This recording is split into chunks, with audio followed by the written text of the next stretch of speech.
सन्मानाने जगायचे आणि सन्मानाने स्मरायचे अशी शिकवण देणारे राजमाता जिजाऊ यांची आज जयंती आहे. 12 जानेवारी 1598 रोजी बुलढाणा जिल्ह्यातील सिंदखेड राजा येथे जिजाबाईंचा जन्म झाला. जिजाबाईंच्या वडिलांचे नाव लखुजीराव जाधव व आईचे नाव मासाबाई असे होते.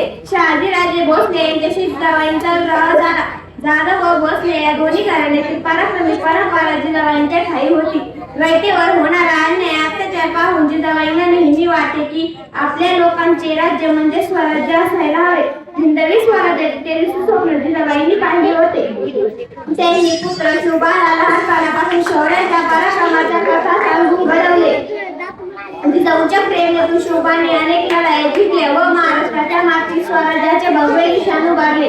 जिजाऊंनी दिलेले संस्कार व शिक्षणामुळे शिवराय स्वतःचा विचार न करता इतरांच्या कल्याणासाठी जगले, धर्मरक्षणासाठी लढले. अंगणातील तुळस, गोठ्यातील गाय, अंगारातील मायांच्या कोण वाकडी नजर टाकली तर गाय केली जाणार नाही असे नियमावर आणले. अत्याचार करणाऱ्यांना ठणकावून सांगितले.